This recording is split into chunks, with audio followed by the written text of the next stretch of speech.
Welcome back to Business Balls and Banter, and today we are joined by the lovely Jaynie Kean. Hello.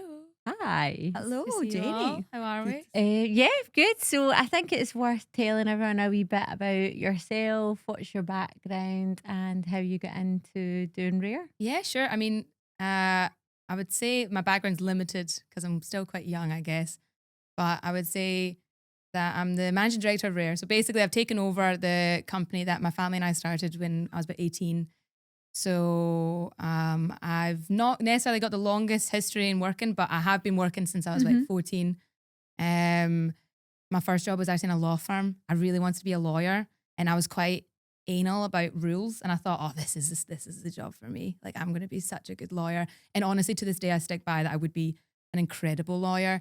But to be honest, working in that law firm was dreadful. Like, I worked there for the work experience. Did you guys do that at school? Yeah. So I did it for a week, but the law firm, they loved me. They were like, oh, can you please stay on? And I was like, sure. And they paid me like £20 for the week. And I thought, I'm minted. Because none of my friends had jobs. Legally, I probably wasn't allowed to work there. Yeah. I think you're not allowed to work when you're 14. No, that's quite funny though that it was in a law firm. Yeah. I think that's Breaking maybe all why the they laws. thought. They maybe just considered it pocket money. Like, they just gave me Yeah. £20 and then bought me like teas and coffees from McDonald's. It was amazing. But that was the first time ever I went, wait a minute, I'm getting given money to do stuff that I like. Like, I loved Yeah. organizing. I loved kind of being bossy, and I loved making systems and getting things in place. And I thought, wait a minute, I can get paid for this.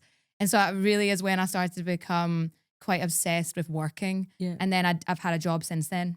Like, I've always wanted and had a job, except during some parts of my uni. Because in America, so I went to university in America, you're not allowed to work unless you've got a visa.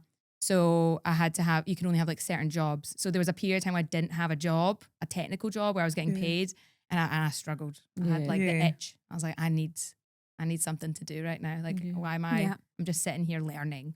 And Uh-huh. your family are known for being workers. Like, do you think that that's in you because of them? Yeah, to be honest, yeah. So that is like the biggest thing. People assume instantly, and they're absolutely correct. So my family are relatively well known in the town. Are you from East Kilbride? Yeah. Yeah. So they're relatively well. Are any of you from East Kilbride? Yeah. Yeah. So they're relatively well known in the town of East Kilbride, which in the grand scheme of the entire world, nobody gives a shit. But in the concept of East Kilbride, it did make a difference to me growing up. Yeah. Like, I would go into a restaurant or a bar and like people would stare at us, and I genuinely, I'm like, why are these people looking at me? I'd had people like ask me really inappropriate and like personal questions as a child. Oh my goodness. They're like, where'd your dad get his money? I'm like, oh my God. I'm like, I don't know. He Like, there also was has a very big construction company. yeah, conveniently, he did actually run a business. Yeah. Well, my dad's from East Kilbride, and so is my mum. They both grew up in East Kilbride, and they both grew up poor. My dad more so, one of like 9 siblings, and like the classic kind of Scottish story to me. I think there's a lot of people that kind of share that mentality, that kind of history. And his whole family were just grafters. Like, they just worked really hard. And to be honest, like, they would do anything to get success. Like, and my dad will admit that Yeah. he's honest about it now. He wouldn't have been honest about it then, but like, he had to do whatever he did to get money. success. Yeah. Yeah. And it's good that this show is balls, as in football, which was not my understanding, but I'm glad it is. Because my dad was a professional footballer. He played for Clyde and Hamilton Accies, and that was how he first got like a big amount of money. Like, he tells the stories all the time how he once got given like a kind of sign-on check of £10,000, and at that time that would have been worth even more. Yeah. And he Yeah. like took it home, and he's sitting there, he's like, this isn't real. Like, he's like, Oh. he didn't believe it was real. Like, he genuinely, like, his sister who'd just started working at the tax office had to look at the check and be like, this is legit. This is Oh, a real wow. check. And they were all like staring at this like, what the fuck is happening? Wow. And so there's 2 stories he tells. I still do not know which one's true, but I'm going to go with the more inspiring side that's true. Because he says he took the money. First thing he did was bought his mum a washing machine. That part I believe is true. He also said that he instantly started spending it on starting a business, essentially. But the other story sometimes tells us he bought a car. So I don't know, like a sports car, because he always wanted a sports car. And when you look at when sports people, they get like interviewed like, oh, where do you see yourself in however many years? He said, I want to like build my own house and I want to own a Rolls Royce. And I think that was the two things he said. And now he's built many have his own houses, and he does have a Rolls Royce. So like, good for him. Yeah. I don't give a shit about cars. So like, I'm like a spoiled brat. Like, I'm like, oh, whatever. I love my Kia. Like, I'm having the time of my life in my Kia. But he loved cars, and so did my mum. So like, that was a big achievement for him. That's amazing. Oh, Yeah. So I definitely did get from him that kind of you work, you need to work. It's also, I think, one thing that he's learned as he's gotten older, dealing with younger men. And I realize now, because I deal with a lot of young men too, I found that there's a lot of young men, especially in Scotland, that work is the best way to get them like, improving their mental health. And I think my dad, that's why he swears by it. And I absolutely agree with him because it can change someone's life around just having a job. Like he was a plumber, like that was his trade. I'll tell you right now, he's a terrible plumber. Like, Oh, really? I asked him to fix my shower like 100 times and he just wouldn't do it. Or he'd be like, oh, it's fine. I'm like, it's not fine. But now my dad, he's obviously grown into building his own construction business. But yeah, so that really is what started everything. Amazing. Yeah. So what is Raer? Do you want to tell us a wee bit about what Raer actually is for anyone that's listening that doesn't know? Yeah, absolutely. So Raer actually started when I was about 10. So this was well before the idea of the whiskey came around. The name Raer started when my dad ran in the living room and he comes in and he says, I'm a genius. And so as you can, at this point, he's made his success. He's been doing really well in his life. But he always says this. He says, I'm a genius. And we're like, oh my God, leave me alone. Like we're watching like SpongeBob or something. Like genuinely like minding our own business. He says, no, turn TV off. We're raging. And he says, I want to do a photo series, like an art installation. So he's a construction guy. He's not an artist. Like I don't know what he's talking about. And he says he wants to get a man and a woman and they're going to be good looking. This was really important to him. They were going to be good looking and they were both going to be wearing kilts. And they're going to be looking out at like a beautiful mountain range or a sunset. And it would be a rare view. It'd be one of those ones where you're like, oh, wow, that is a nice tear to your eye type level. But the caveat was going to be that their bums were going to be out. And it was going to be a rear view of a rare view. I like that. Yeah, and so it's spelled rear backwards. So it's R-A-E-R, rear backwards. And he was like cracking himself up. He's like, ha, ha, ha. He's like, imagine you're looking out at like the Taj Mahal and there's someone's arse there. And he's like, ha, ha, ha, this is so funny. And we're all children. And we're like looking at him like, he's gone insane. And but we did actually find it funny. And we all kind of got on board with it. And every now and then, like throughout our childhood, like a rare moment would happen. Like usually at a wedding, like someone's kilt will go up and we go like a rare view. And we'd be like, haha, I love that. yeah. And we as a family are also just very morbid. I find Scottish people are like after living abroad for a bit. Yeah. But no, I find that we always think we're going to die. Like as a family, we always talk about death. We all of our funerals are planned. Yeah. Are you the same? Yeah. Yeah. So all of our funerals are planned. And when with the word rare, it kind of fit in perfectly with that mentality of make every moment rare. So because of the hard work my mum and my dad put in for our lives, that's why, you know, we've been blessed with this ability, me and my siblings, to actually try and make every moment rare, because we need to work hard and do well by the world and by our communities, but we also need to live in the moment. Like we need to make every moment rare, spend it with your loved ones. And essentially, yeah. So that's what rare, that's where the word rare came from. So on the back of that, what is the rarest moment you've had so far then? Do you You're know still young, but well, do you know, I'm glad you asked, because I wanted to kind of raise this to you guys and put you on the spot a little bit. So essentially with the rare mentality and what our brand really represents is about rare moments. And so there's so many different ways you can have a rare moment. And this is something that we're going to be working on for the next year, and we'll talk about that later. But there's so many different rare moments in my life. And so I'm going to give you a few examples, and then I'm going to require you all to maybe share your rare moments. And then I feel like that's going to be really important exercise. I've got a good one. Yeah. I'm rubbish at these things. That's good. That's why I'm giving you a little bit of time to think about it. I do find Jaynie. I do find it funny when I ask that question to people, because like some people are like, do not ask me that. But that's why I'll warm you up. So I'll give you the first one. This morning there was a rare moment. I'm on the train, and I'm ever since my nephew was born when I was 18, I've started I became a crier. I'd never been a crier. I never cried really in my life. I was always quite like, oh, whatever. And now I cry at everything. Anything that's like remotely beautiful, I'm like, that's really And so this morning on the train on the way in, the sun was rising. You know, it's the winter, so the sun, you see the sun rises more and they're really beautiful. And there was this man who'd walked his child on his shoulders into the field on the train line, like, and they were just standing in the field waving at all of us. Oh, And I was like, that is really beautiful. Does that make you cry? It made me almost shed a tear because I'm just so dramatic, and I also had like a dramatic Love song it. came on, so I was like, oh, that's a rare a moment. moment. Did you find that man? I was tempted. I was like waving to the kids. I was like, That would be good for like if you now like created like a photo like for your actual Raer, like that, and cause you've had that memory. Yeah, after exactly. See, that's kind of why like there. I don't want to admit my dad's a genius, but he was a wee bit. Like there's like a lovely art element to the premise. And so that's an example of a rare moment this morning. The example I gave more recently, because we've started doing a series of these rare moments, the example I gave was when we were in France. So the company have a partnership with the Chateau de Chambord in France. And my colleague Peter, he is our director of Raer Alliance. He's half French. His family have a home out in the Loire Valley. And so anyways, we went out to visit them, but also to do business. And the day was done, work had been done. We were all sitting in the back. It's genuinely like it felt like a movie set, like the way that the sun was set. There was like little like chirps and like of birds in the kind of distance. The stars were out. We were drinking like wine. I knew I wasn't going to get a hangover the next day because French wine doesn't give you a hangover for some reason. Yeah, well, that I'll talk about more later. Like, genuinely, that's what I need in my life. I really need that in My my life. hangovers are like 3 days. I'm obviously drinking rubbish wine. I'm exactly the same. Like that's why I knew I was going to be in a good mood. We're eating delicious French food. Oh, the bread, the butter. You're like, okay, stop. This can't get any more magical. This is already a rare moment. I'm with my dad. We've just celebrated this partnership that we're doing. We've come a long way. We're with my colleagues who I'm really proud of them as well.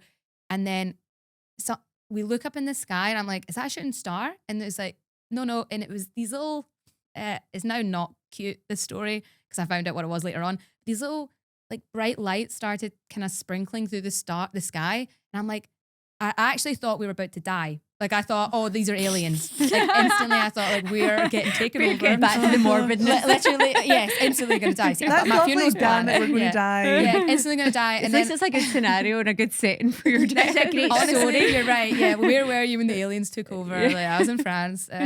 But it turns out it was the Starlink launches that they were doing. They were doing the Starlink launches that Elon Musk company. They were launching them right above our heads. Oh, wow. But it looked beautiful. And it was the first time ever I went, I think that Elon's onto something, because that was lovely to watch. Yeah. Only time I've thought that. But like I did think like, wow, that's really, really beautiful. And I thought, this is a rare moment. And then we all cheers and then got steaming drunk. Oh, And love that. that's where the drink element is really important within the rare part, because food and drink are cultural, like they're so important for culture. Like every country has a different version of drink, different version of food. Yeah. It's a good way to bond. It's a good way to learn. And so, yeah, when you're able to drink French wines while having a rare moment, it transcends just whiskey, really. Amazing. So anyways, now it's your turn. So mine would be, I love Biffy Clyro, like my all-time favourite band, and Foo Fighters are like my second favourite band. And I went to Biffy's first ever gig in the Key in East Kilbride. Like I followed them my full life, seen them probably over 80 times. Anyway, I was at an event, my friend's an ex-footballer and he invited me to an event, and Ben from Biffy was there, who's the drummer. So I ended up talking away to him. I ended up becoming pals, going back to their like pub and stuff, and just kept in contact with them, which that was special enough. But we got a box to see the Foo Fighters at Hampden, and it was like 10 people we got to bring. And I just said to Marty, I was like, why don't we ask Ben and his wife to come? And he was like, they won't come. And I was like, we'll just ask and see if they want to come, because they were saying that because they are like famous, they don't really get asked to stuff, because people just expect that they'll get to go to stuff. So we asked them to come, and they offered to come along with us, which was lovely. We invited them back to our house first, and I've got all these like Biffy posters on the wall, trying to take them down. Like and, a fangirl like stalker. honestly, I was like, do not go upstairs. It looks like a shrine upstairs. Like, I was like trying to play cool, and I was not cool at all. So do that way, like photos. like the faces it like was chopped like our out. first dance for our wedding. It was like a Biffy song. Like me and Marty are sitting with our Biffy tattoos all over, like trying to cover. Like, so I was trying to play it cool, but the more drunk I got, the more I was not cool. To the extent that one of the people said, like, at the night, like, when was the last time, because they supported the Foo Fighters on their world tour, and they were like, when was the last time you supported them? And he was like, oh, I don't know. I was like, 2017 in Riga. Like, and Marty's looking at me like, shut up, Emma. But anyway, we went to the box to see them, and the boxes are nice, but I'm like such a mosh pit girl. Like I want to be down, jumping around. And I said to Ben, I was like, okay, that's nice, we're up here, but I would just love to be down there. And he was like, I'll come down with you. And I was like, what? No. Like, so we walked down, and it was honestly the Red Sea parting. Like, people just moved it because they all knew Biffy. And we got right to the very front row. Like, I'm standing with the drummer from my favourite band, watching my second favourite band. My hands are up in the air, my eyes are closed. And I was just like, this is the best moment of my life. That's a rare moment. That is a rare I think moment. about it all the time. I think, see if somebody could have been behind me taking a photo of me with my hands in the air, my eyes closed, standing in that position That's a right rare there. view. That would be like amazing. I don't think I'd have my arse out the same as the guy in the That's all right. You don't camera. need to have your arse out. It's definitely optional. But yeah, I was like, that is definitely like one of these moments. And people say, oh, childbirth was the best. I was like, no, that moment was the best moment of my life.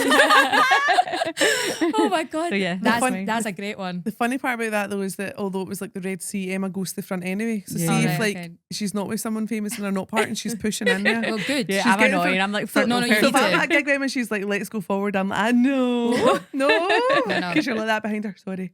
I would love to go I to just, concert with you. I just put my You're head just down like, and put my down. drink up because nobody wants you to spill their drink on them. Oh, I'm giving away my tips right now, but that's what I do. And nobody wants you to spill, and then you get right to the very front. Me and Marty done that once at the Snuts and Did the you red get wine the- was all over both of our faces. Wasn't I mine though? It's just Yeah, everyone me and else's. Marty- Literally, there's a It only picture of me and works Marty for like you. covered in red wine because we were like, well, let's get here now. Right, Vicky, what's yours? Oh, I don't. Kelly, you go next. I don't know if I No, want to I'm so follow up rubbish at after this. your I story. feel I like I was need like, to come oh, back. oh, to that's this. brilliant. Oh, I've completely Every rare, misjudged. every rare moment's good. I have two, right? And actually, they're not as like exciting. But this was like, I remember years ago, like this was like 2018, and I was going through like the most horrific time like in my life. And Loch Lomond's like my place where I go. Do you have like one of those places? You're like, right, okay, that I'm just going to go through there, drive, clear my head and everything else. And I literally stood, and there's a bit in Balloch where you can go like almost, what are they called? Like the jetty. Mm-hmm. And I walked yeah, yeah. out to the middle of it, and I stood there like literally, and this big wind went like literally came over me, and I was like, oh my, like it was just one of those moments. I was like, oh my God, I'm actually going to change my life right now. And I swear to Well, God, that's even better than mine. That's amazing. no, yours is well no, better. that is so much But better. see, at that moment in time, I'm not joking you. Like it was a dramatic wind, right? It wasn't just a wee. No, that It wasn't wasn't a the gust. hair. No. It was like, and I was like, That was someone telling I'm you. yeah, I was gonna- going to say somebody I'm was there going to with be you. okay. And I literally changed everything. Like how I am as a person, and everything in my life changed after that. Oh, That I actually love makes me that. emotional because Yeah. It was that's so good. That's exactly that's a rare moment. Yeah, But that see, is whilst I was super. thinking that, I was like, I don't want to really what I don't feel like that was a rare moment. I was like, what else can I say? Because you No, were that's so. that's That's such like a That's rare a moment. perfect rare Yeah. moment. I know. Kelly, you're now going like, oh my goodness. No, What's your rare I moment? honestly can't even pinpoint things, but I'm like, as like you know, Emma, I just am like this kind of person that like talks to random people. So I think probably some of my rare moments are like experiences where I've just spoke to random strangers and I'm like, oh, like I love Yeah. things like that, I love rather than that. like, Were you able to when you're a moment where you're able to connect Yeah. or like You are yeah, really good at that. So absolutely. Kelly's background's in social work, and we actually, we were rushing about, and she met one of the like people she used to kind of help like get out of prison and get back into society, and even watching her with them Mhm. and seeing the reaction of that other person just talking to you. Like yeah, I feel like even for me, even though I was in a rush, I wasn't going to hurry up, but like I was actually life of Emma. I was actually looking at that though and seeing how much your impact just talking to that person made such a difference to them. Yeah. That's beautiful. So I feel like I'll need to come back to you on that, Jaynie. But I do think like that's most of my fine. rare things are probably experiences with people that I'm like, like love you're that. probably other people's rare moment. Aw. Like, oh, your that's such a background. nice thing to say. I No, know, you're I don't know what's absolutely wrong right. with me. That You're is- absolutely right. I'm Why not are you sure being if so I- nice I today? know. It's been an I emotional think for a week. lot of people they would say something No, different. but because obviously it's like social work background, and Yeah. like hearing that, and I'm like, oh God, that guy must have been so excited to see you. Yeah, it definitely was. I was going to say, was it? No, I 100% was. That So- is so nice. there you go. That's a real moment. You Yeah. nailed There it. we go. You Well, get it. that actually kind of like, so thinking about me meeting my heroes, if you were to do like your dream collab with either a brand or an individual, I know you've obviously got, and you said Chambord's so much posher than me. Like when I'm saying I sound so like Chambord. made for Chambord to like, that's the French French. With When a you said D. that, I was like, wow, that's so sexy. So elegant. But Thank you, like, thank you. I don't even want to say again because I'm going to sound so bammy. But if you were to do your dream collab with either a brand or an individual, who would it be? Do you know, I think my answer might be a bit weird and I don't know if this will hit right, but basically, do you guys know of the YouTubers John and Hank Green? They're also No. authors as well. Yeah, so this is why it gets a bit weird. So I would say, like, if you ask any of my colleagues, I know my colleague Pete, he's like Hermes. He's like, I want to do one with Hermes. I want it to be luxe. I want it to be the most beautiful thing you've ever seen in your life. But then when you ask me, my dream collaboration is in the context that I've always wanted to make and run a social business. I'm really interested in the concept. That was one of the first things I learned about business principles. But through the story of Muhammad Yunus, I don't know if you know him. He essentially created this bank for impoverished women in his country, where it was mostly women, I think men as well eventually, but it was essentially for microloans. So he would loan them like the equivalent of like £100. And then that would allow them to either start their own little business or it would allow them to pay off a debt. But the payback rate was like 98%. Whereas like in a normal bank, it was like 30% or equivalent. And so he was able to become a multimillionaire and he was helping people. And that premise I thought was incredible. I went, that sounds like that's exactly what I would love to do. You're making money, which is awesome, but you're also you're creating a kind of nice ripple effect. And so John and Hank Green, I was a bit of I'm not gonna say loser. I had friends and I still have friends. I was quite nerdy and I still am. If you were to ever ask me like what my hobbies are, they are like slightly embarrassing. Like they're nerdy hobbies. But I've always been obsessed with YouTube and YouTubers. And John and Hank Green, I grew up on. And the reason I loved them so much growing up was their efforts to raise money and through social businesses, essentially. And so right now they've launched a million different things. You may have heard of them. Like they've got loads of famous YouTube channels like Crash Course. Like if your kids are learning, I recommend watching them on YouTube. Like you learn a lot about science, history, things like that. But Hank Green actually just recently launched an app, which is like made for people who have ADHD, where it's like a focus app. Oh, I actually brilliant. highly recommend downloading it. It's very cute. Essentially, do you know how if you're trying to concentrate and your phone is distracting you, sometimes you can like put it on do not disturb mode or something. Basically, the app is like a little bean and it like knits. And so every time you touch your phone, it stops knitting. And it's like you're kind of incentivized to not touch your phone to let the little bean make its little thing. It's very cute. Yeah. So it's really good for people who have ADHD because then there's like a dopamine response. Yeah. And you're like, I want that thing to make it scarf. Like I'm not going to touch my phone. So he's like an inventor of that. That's amazing. He also invented need that. 2D glasses, which is quite funny. Oh. So not 3D glasses, Yeah. 2D glasses. So he's just like to me a really interesting person. So if I was to do a dream collab, I would love to do a kind of social enterprise part of the business where I'd work with them just because I'm like such a fangirl So of have you them. reached out to them? No, I'm too scared. No, do Do it. it. Do Well, it. they We'll won't tag them they're in just- this. No, they're way Hopefully they're way too big. Like when I'm bigger, when the time is right, I would like to do it. Yeah. If this goes viral, which it will, that John and Hank Green like reach out. I did meet them once.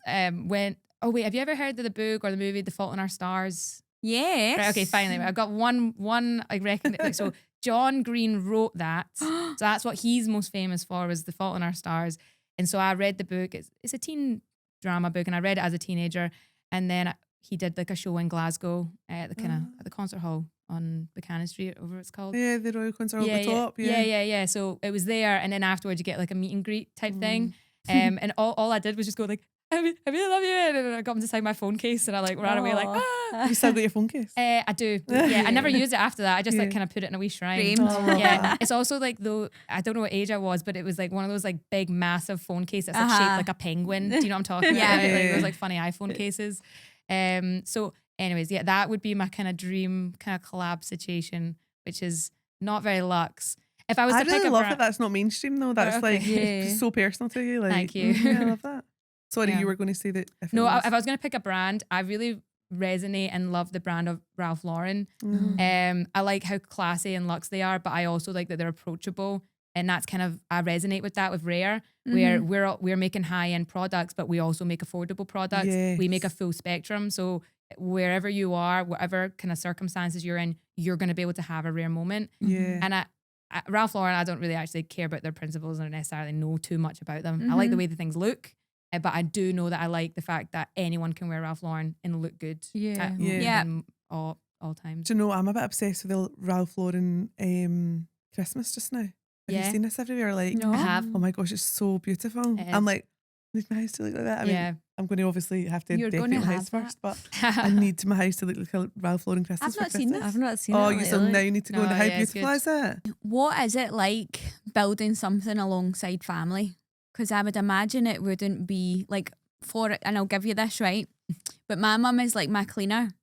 And even though I'm the employer, my mum decides when she works and where she goes. Yeah. Like she will never go to East Kilbride. Too many roundabouts. And I'm like, That's actually a fair point though. Mum, like you work for me, not the other way about. Like, how is that? It's very hard. And that's the easiest Like way this. for it. Yeah.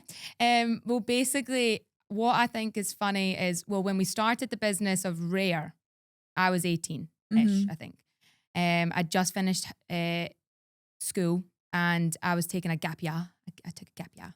I just worked. I didn't get to travel very much, but I took a gap year because I knew I didn't want to go to uni in the UK. I knew I wanted to go to uni in America. And so I thought I'll take the year out, study SATs, work. And at the same time, we were kind of starting Raer, the whiskey enterprise. And at that point, I just wanted to learn. And so I just did what I was told and I just listened and learned. But we would butt heads quite a lot. Working with my dad at that age, it was fine because I would just do what he said. I would just learn. I'd be like, yeah, whatever you want. I was just keen to do well. But working with my siblings, like, I actually thought, like, I'm going to kill this person. Like, I am going to strangle them.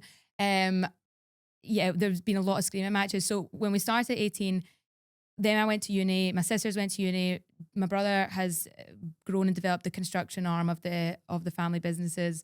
And my big sister, she lives permanently in America with her husband and kids.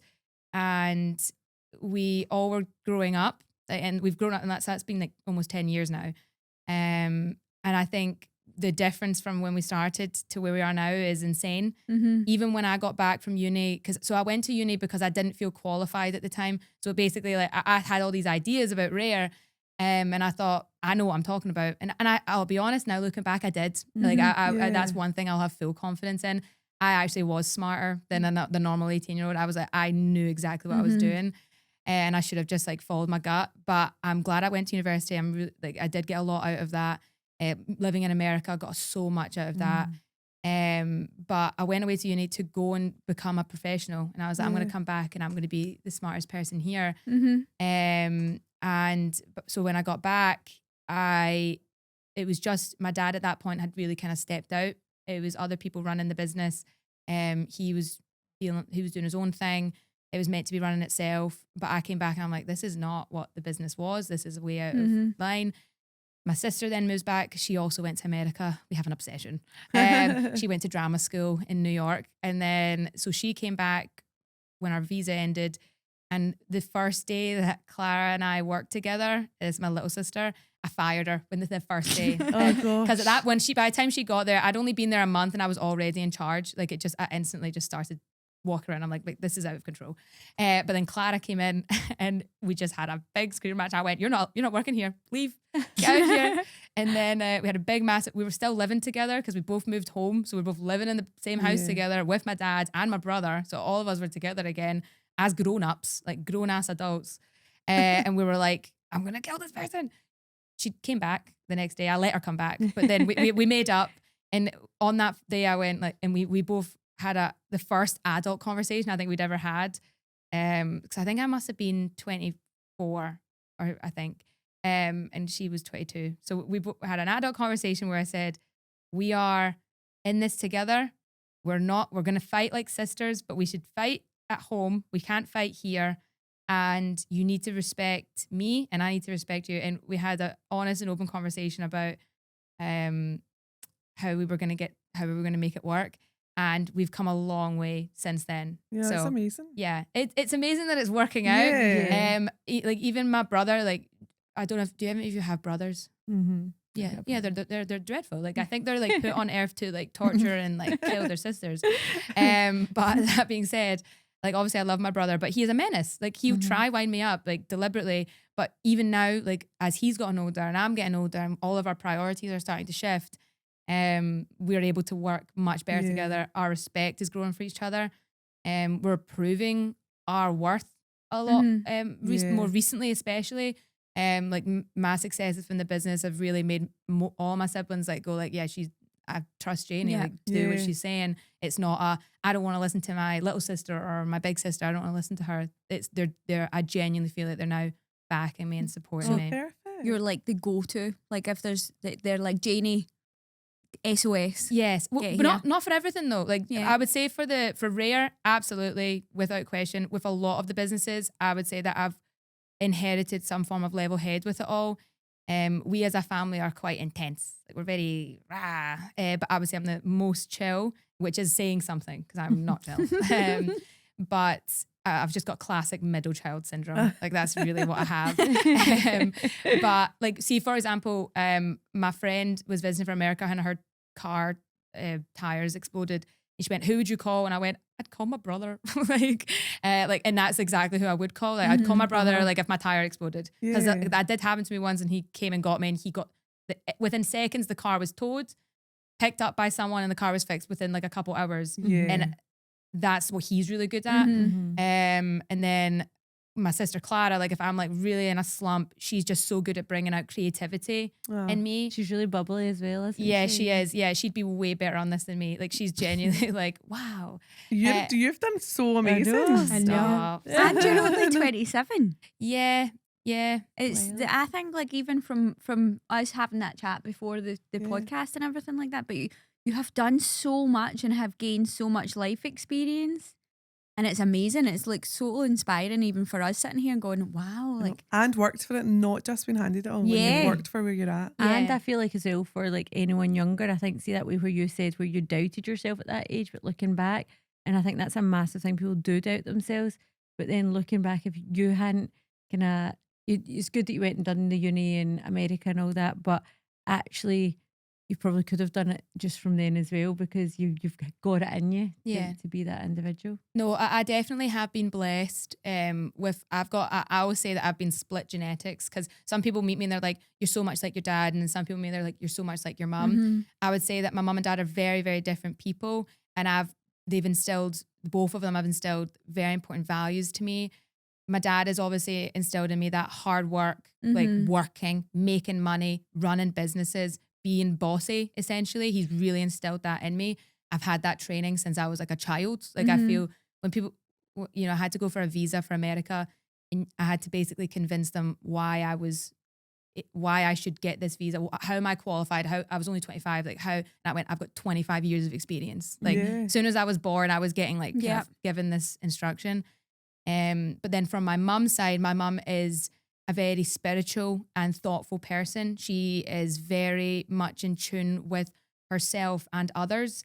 And I've learned a lot from her on how to be quite compassionate, but also how to connect to a higher form.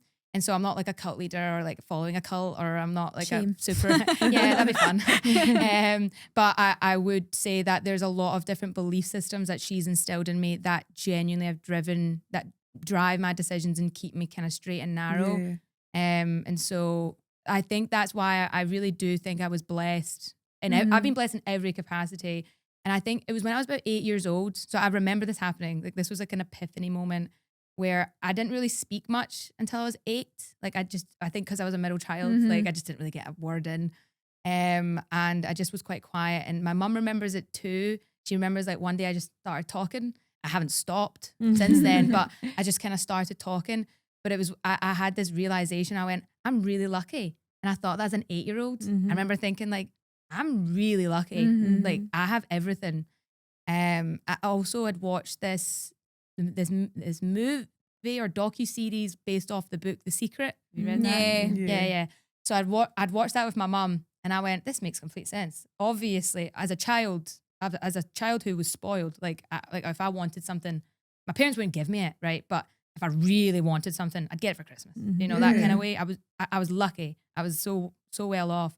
However, I still thought, yeah, if I want something, I'm gonna get it. Like, I'm gonna go and get it. Yeah. And I thought that watching that Secret, and then my mum. The good thing about my mum and my dad is they go, yeah, you will go get it. Go get it right now. Yeah. They were just so supportive. And I didn't realize until I was, it was the first time I realized it. But then when I was a grown adult, I'm sitting with my friend in DC. That's where I went to uni. She is such a creative person, very talented, talented woman. And my friends and I all came up with this board game during COVID. I think everyone did the same thing. And we were like, oh, we're going to be rich and famous. We're going to make this product. It's going to be such a good product. And my mum was like, yeah, go for it. And my dad was like, yeah, go for it. Like, yeah, whatever you need, you got it. You've got this. And she was on the phone with her mum, and her mum went, why would you do that? Like, why would you, like, you're never going to make anything from this. Like, what's the point? And that was when it really dawned on me. Like, I am so lucky. Yeah. Like, I am, no matter how much I fight with my mum or my dad, they would never tell me that I couldn't do something. Yeah. If I really wanted to do it, they would say like, okay, go and do it. You'll be able to do it. No problem. I Like love that. there's a bit of a delusion. Like I do Yeah. feel sometimes I'm like, oh, I'm I delusional. think you need it. Yeah, you with my definitely optimism. do. Like, Yeah. I think Well, you need that's it in what all Callie life. said, Delulu till you Cholulu. Uh-huh. Oh, I Yeah. like that. Yeah. I'm going to use that. Yeah. Yeah, no, we all said the same Yeah. thing. That's amazing. Yeah. Yeah. So, in terms of Raer, what's your next steps? What's happening next for Raer? So for Raer, I know we've not really spoke too much about the actual whiskey part of Yeah. it. So the whiskey part came about because I feel this is important for where we're going. When I was 18, so basically I hated whiskey. I thought it was disgusting. Like couldn't have paid me to drink it. Yeah. Like genuinely like bogging. Do you guys like whiskey? I never until I Mm. came to the Raer and I got a tour Right. around and they gave me a glass and this was like I think it was like 10 in the morning and it was like a champagne, so it was like a champagne flute and it was whiskey with Oh, the Rare Moment cocktail. yeah, but it was beautiful Yeah. and like I was like, this is not whiskey, like Yeah. because I'd done a whiskey tasting session during COVID when I worked in my previous company and I made to do it. It was that way where I was spitting the whiskey underneath the camera so that people didn't see me doing it. Because I thought, oh, it wasn't nice, but this was beautiful. But we'd done the tour and after it, by like 11 o'clock, I was like, Marty, you're going to need to drive home. Like it was only this wee tiny bit and I was actually drunk. So like, strong. But it was lovely. Yeah. And then since then, I was like, I've not actually had another one since, but I was like, I would definitely have that one again. Absolutely. Yeah, so that would have been the Rare Moment cocktail, which is essentially because I hated whiskey and I worked in a bar when I was 18, and that was the one thing I would serve people. I'm like, who's drinking No this whiskey. Yeah. freak? Yeah. Yeah. And one of my favorite things I loved to do behind the bar was come up with cocktails or come up with something. I loved when someone came in and like, I don't know what to drink. I'm like, ooh, what can Yeah. I make for this person, or how can I get creative? But whiskey was one thing I couldn't get my head around. And so we as a family, we had the Rare Moments. We already had Rare as kind of our mantra. And so my dad always wanted us to cheers with a whiskey. And I'd be like, don't give that to me. And so what we did was we developed a whiskey flavor that we liked. So a blended whiskey essentially needs to come from more than one location and you mix it together to make a flavor essentially. Yeah. And so that's how we came up with the Rare Original Blended Scotch Whiskey, which is what the first product was, which we launched at 18, when I was 18, sorry. And so that is it was designed for an 18-year-old girl. So the way I describe it is like very easy to drink, really yummy. But what really sold it to me and the way I sell it to others that hate whiskey is through the Rare Moment cocktail. So as a bartender, and I think a lot of bartenders will agree with this, like the best way to get any liqueur or liquor to taste good, I'm American, spirit to taste good, is to add lemonade and sugar syrup. Yeah. It will taste good. Like Yeah. there's a guarantee it will taste good. It's light, refreshing. And so essentially the Rare Moment cocktail is just lemonade, sugar syrup and lemon juice essentially, or citric acid, and that's it. And it's really easy to make. It's really delicious, and we put it in a champagne flute so you can cheers to your Rare Moments. Oh, I love it. But I actually prefer it over ice, and it's just a really good drink. So anyway, so that's where the whiskey kind of thing started and grown arms and legs since then. Now we have the distillery. So the distillery itself runs tours. We have events. We've got the accommodation so people stay on site. We have obviously all the products. So we've got a full range of blended whiskies, gins. We also have bought over in partnership with the McLean's Gin Something Blue. It's a wedding gin. So they are made at our site as well. So there's loads of different brands and products that we have. But what I see happening for Rare next year is just screaming and shouting, essentially, because Yeah. we need a lot more attention. Yeah. Yeah. And I love that because obviously when you think of whiskey, right? This is my thoughts on whiskey. But like whiskey for me, when you were saying like, do you like whiskey? And I was like, I was that guy that stole the whiskey bottle from like the parents' cupboard Mm-hmm. and took it to the party and then was like, Why did the I do smell that? of this, Put like, you and off it's it. given me like PTSD ever since. So I always like put whiskey as with like older, like your papas and everything else, Mhm. whereas you, for me, are 27, female, also. Like the whiskey industry is so filled with like big, like heritage and big names, like, and then there's you, and I love that. Like, Yeah. how do You're you bringing feel? something new to it, aren't you? Uh-huh. Yeah, I love that. Yeah. I think it's a bit daunting at times when you look at the big guys because they're older, right? And it is like looking up at like an old person and being like, oh, I won't be that until I'm that.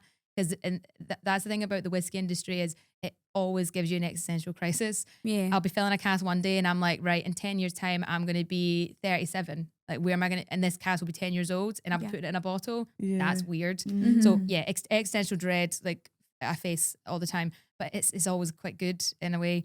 But I think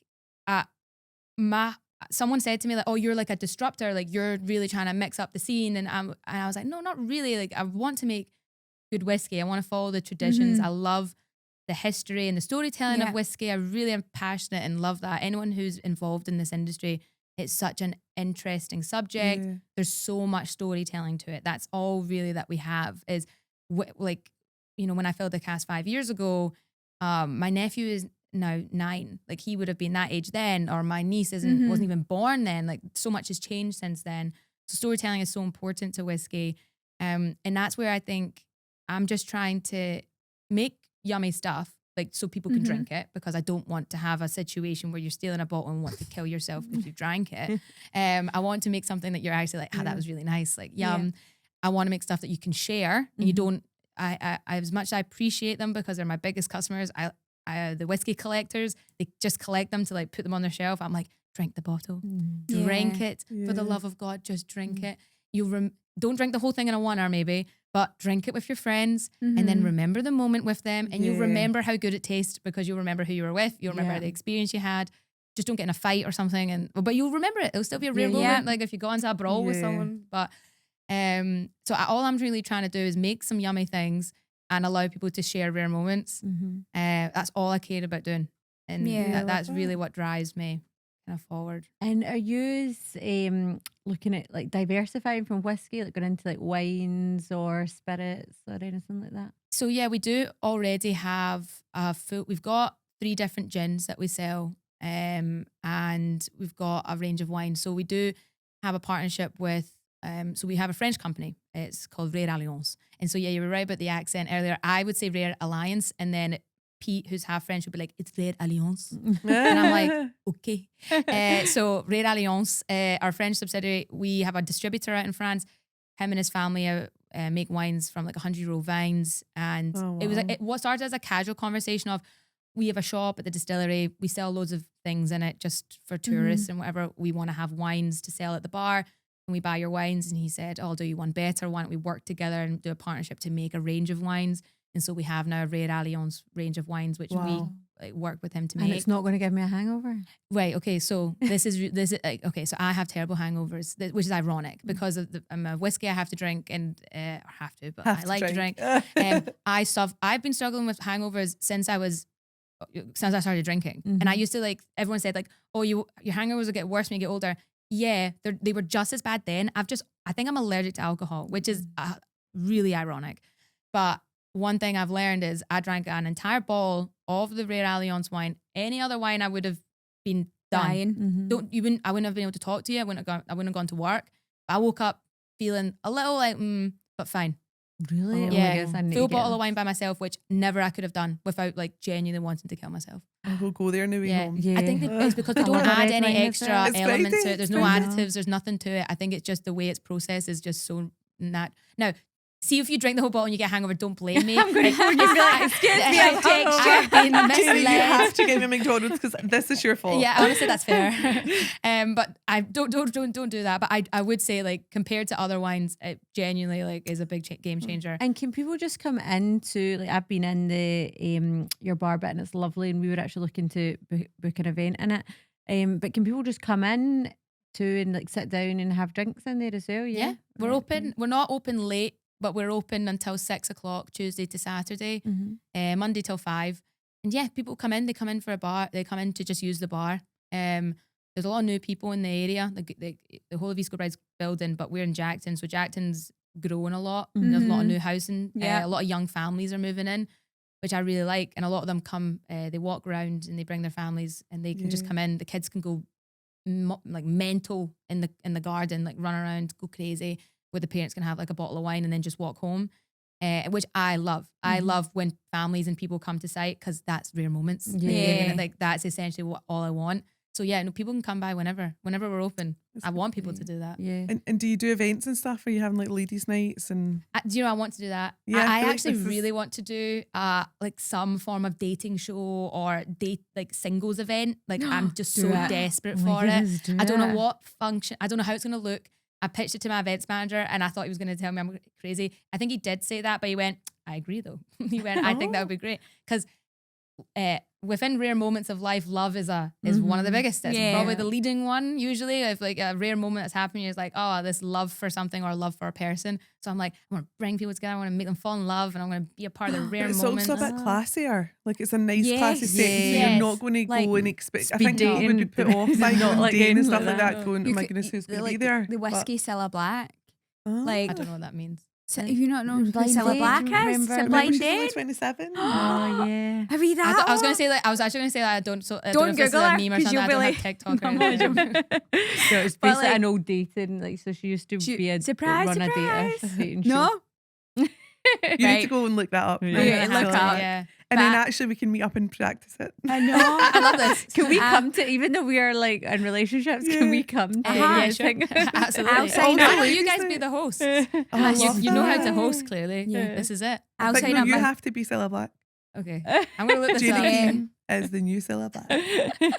I'm well, like I think, well, I'd force my friends into it, but my two friends and my sister-in-law, I'd be like, yep, use her on. There you go. Come love here. it. Boom. It's a night out. Yeah. Absolutely trick them. Aye. Well, I do think I want it to be like a vetting process, because a lot of times when I've seen the too many like of one gender show up Yeah. and it's not smart. I'm going to be smart about it. I don't know. Yeah. I've got some ideas. I'm not going to share them right now. I need to think them out. Yeah. Absolutely. There's actually a woman in Scotland that's like the love matchmaker or something like that. Ooh. So it's clients that I was valuing for, and she was telling me about it. And you pay like this sum, and she like guarantees you your other half, like, and does all the interviewing. Does she and give stuff like that. a 14-day return? It would have to be like a 14-month return. I've had enough But now. That's so that is a thing. It's like love it's like that. a secret service. Oh, I like that. I really like that. Well, before we finish up, one thing that I wanted to ask you about is, you kind of touched on it earlier, but I'm in finance, which is obviously a very male-dominated industry. I would say that whiskey is definitely the same, and even take it back to our perceptions of being like older men at a bar, like drinking whiskey. Like, how have you felt as a young female in an industry that's predominantly male-dominated? Do you know, I get asked that a lot, and I know why, because when you look at like a room of the top execs of like a whiskey company, or even like the Scotch Whisky Association, or any of these types of organizations, there is very few women. The work that the women before me have put in is why I do not see it as much of an issue, and I really haven't faced very much.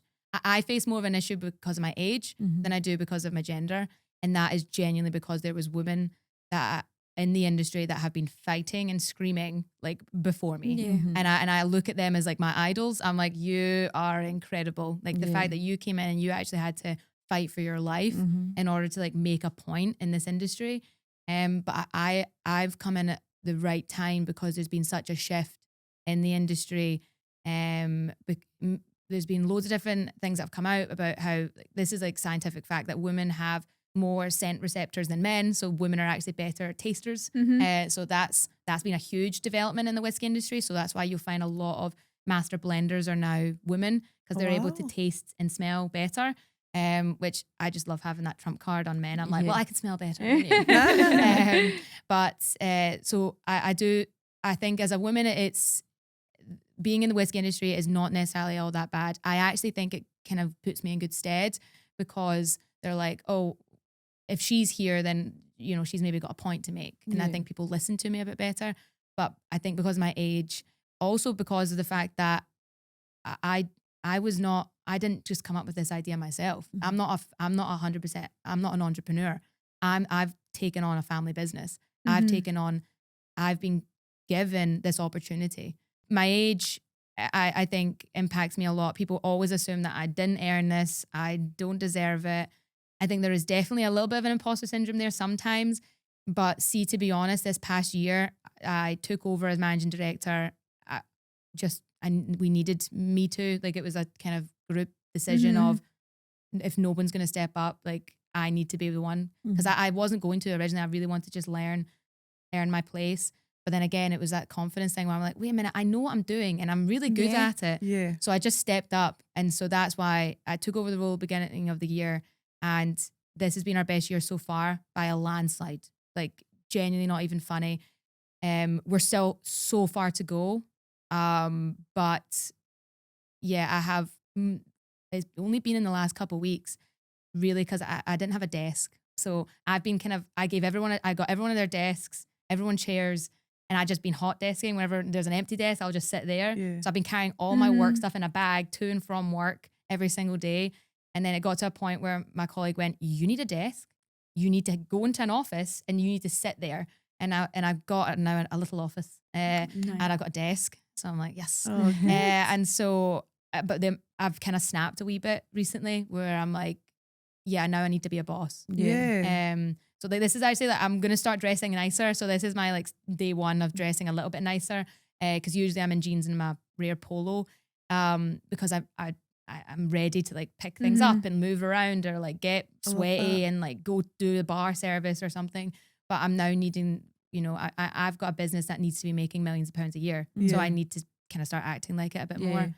Well, that's what we had Callie Jaff on, and she was saying about having things at your flex. I would say that is your flex. Like, your flex is that you're a young woman in this industry. So it should go and people should listen up to you, because it's not as if it has been handed to you. You've proven yourself. So you should be mega proud. And that's Thank you. amazing. Yeah. I've actually really enjoyed listening to your stories, I know, and me all the way too. back from being 8 and like thinking I'm so lucky, and then 10 when your dad came with ideas. Like, I just think it's all so inspiring. And I just love that people from the outside that probably don't know you would have just been like, just handed everything. And Oh, that's obviously absolutely. not the case. Like, Yeah. so No. love that. I'm so used to that mentality that it genuinely, it doesn't even mean anything to me.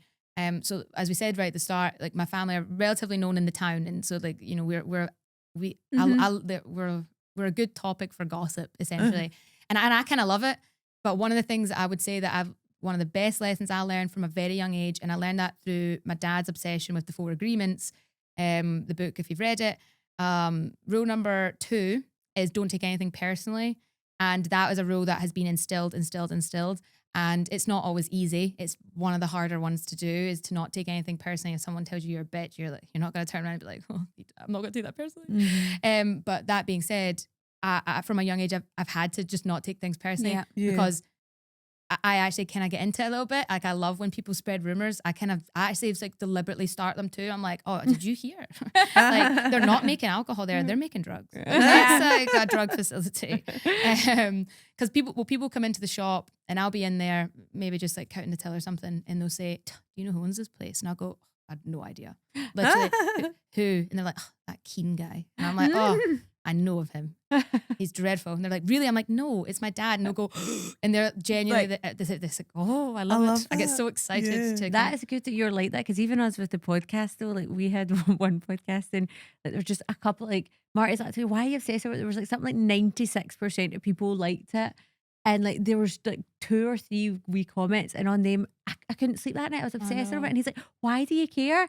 And I don't know why this random keyboard warrior behind the desk. It doesn't even know me. Has put one wee comment and then I'm bothered about it. But I think that's such a good thing, like that your dad instilled that in you from a young age, because probably most people don't really have to think about getting that instilled in them. But because he had to grow up with it because his success, then he's been able to instill that in you from such a young age. Yeah. Do you know what he did? That and that, don't take anything personally, really did drive me forward. But do you know what the final nail in the coffin was for me? Was when my mum told me, she said, do you know what the opposite of stressed is? Do you know the opposite? No. Relax. No, so that's what I said. And she went, Yeah. no, it's kindness. Oh. And I went, what? And then we had a debate over what the word opposite meant. But the point at which she went, Jaynie, you're missing the point here.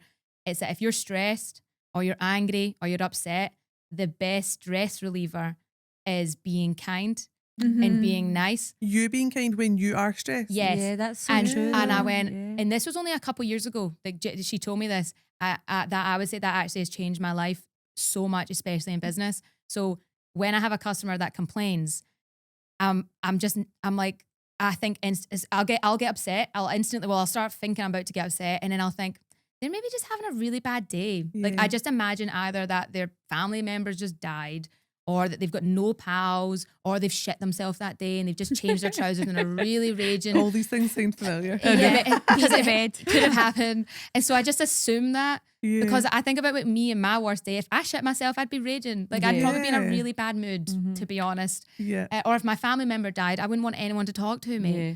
I remember that happened to me. I was in McDonald's. You shut like, yourself? You shit yourself. No, that was you the other day. That's a different conversation. But I went round the queue at McDonald's. My gran had just been taken into hospital, and like around, I was really rude to the woman serving me McDonald's takeaway.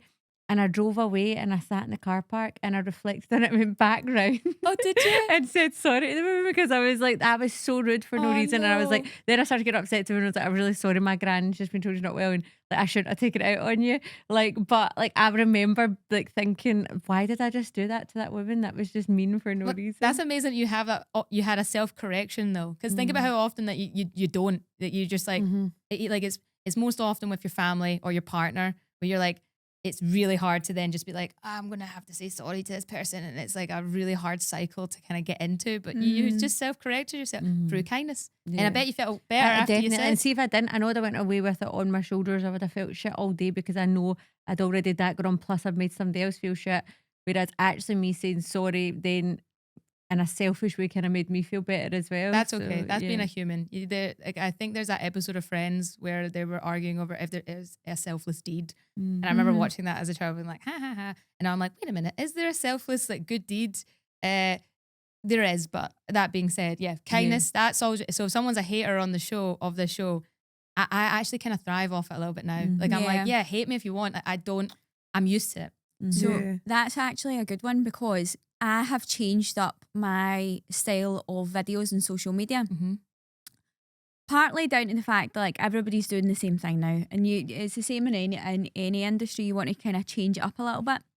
And we started it, and then we kept getting requests from owners to do it. So we would do a bit of Scottish banter and everything else. But there's like 95% of people who love it and are like celebrating it, and then you've got the other 5% who are like, why is it about you? Like, why is this all about you? Like, can you not show us the house and everything else? And I've had 3 emails this week. One from a drag queen asking to collaborate. Nice. And I'm like, maybe. The second one being, your videos, do hate them. And like, I bring back the other ones. Now, the thing is, we're doing two. We're doing the jokey one and we're doing the one that we've always done. And they're not actually out like 3 days apart. They're out like that day or the next morning. And I went back and I said, listen, thank you so much. Like as a small business and as a new business, I want to take on all my feedback, like and obviously change things if need be. However, what I think I need to be doing is I'll tell people this is the joke and this is the serious one. And he came back to me and he said, yeah, and you could probably use a drone footage more. And I'm like, oh my God, you just can't help people. Why but don't you go and do my me job going then? back to that, and I've literally been responding to people on social media as well. It was like somebody put on a comment on TikTok, which is rife for the bad comments. Yeah. And TikTok, and I was like, oh, blah, blah, blah, like, oh, next all the agents will be copying you and this. And I just went back to him and said, you know what? Social media is such a hard game. Like, hats off to anybody who puts himself out there. Yeah. And left it like that. And I was like, do you know what? Well, that's what happened. Somebody said about our podcast something. I can't remember what it was. And like 5 people that we didn't even know, they went on and was like, oh, you're trying to do a podcast because it's scary. And it's like, and let's see how like this one had like, I can't remember what the views were at the time, but it was like decent views. And somebody said, look at the amount of views they've got. Like, why are you trying? And I just don't get though, how can somebody sit and say something that's not kind, especially if it doesn't matter if you know them or not. Like, why would somebody go out their way to say something? Like, who gets a kick out of that?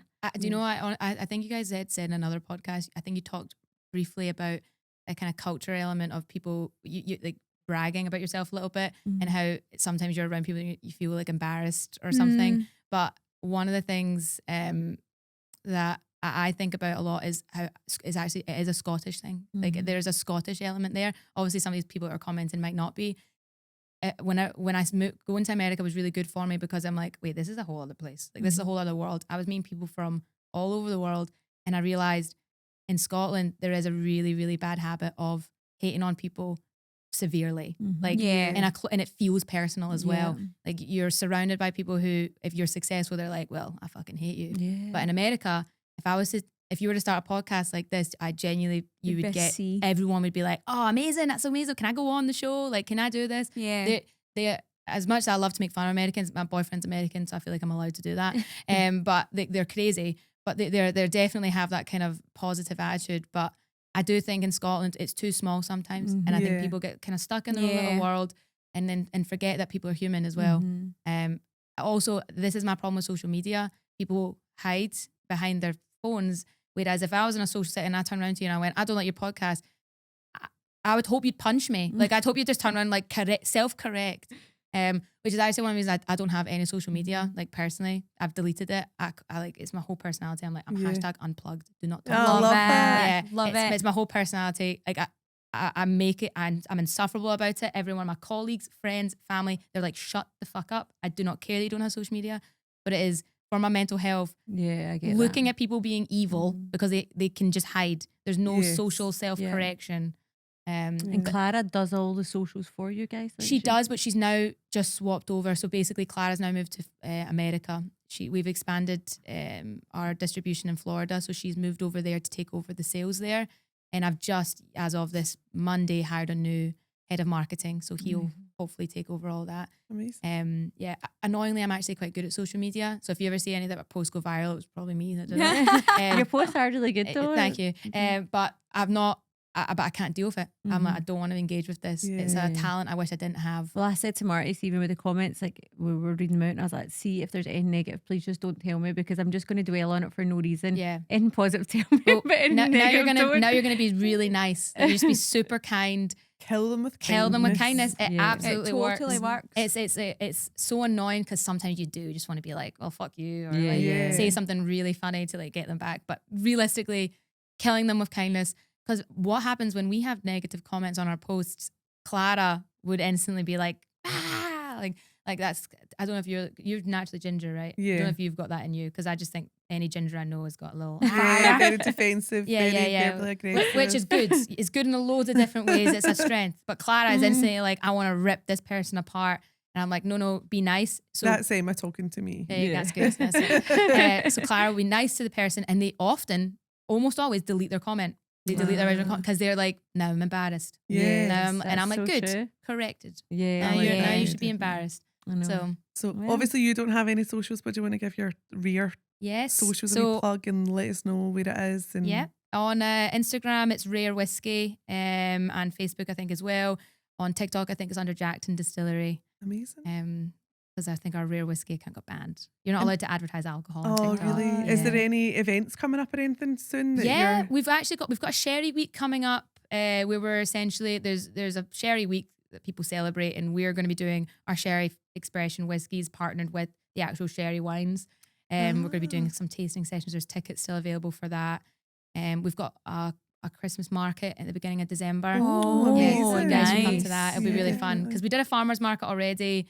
Like last month, that was our best event so far. Like we barely advertise it, and we got 1,000 people in the day. Wow. we think probably more. And it was that was during a hurricane, so I'm thinking next one will be Oh, much wow. more. That's Yeah. amazing. And I love the markets because I we're love bringing in Christmas. local. Yeah, Christmas would be great. So what's the date of the Christmas market again? Sorry? 6th of December. 6th We're of now doing December. 2 days because of the demand for it. So Oh, I we've got love 6th and the that. 7th. And is that a ticket? No, that's free. Just come. Just come. Just Oh, come. I love Absolutely. that. Just show up. Amazing. I don't know how traffic will be on the day, like the parking, but it should be fine. Yeah. We'll work it Oh, out. that's Oh, good. that's so good. Thank you so much for coming on. It's been Yeah, amazing. my I've really enjoyed pleasure. Thank you being so here and much. lots of chat. So, I yeah. appreciate It's been it. so good. Thank you. If you have enjoyed today's episode, then please like and subscribe on YouTube. And don't forget to leave a 5-star review on Spotify. Bye.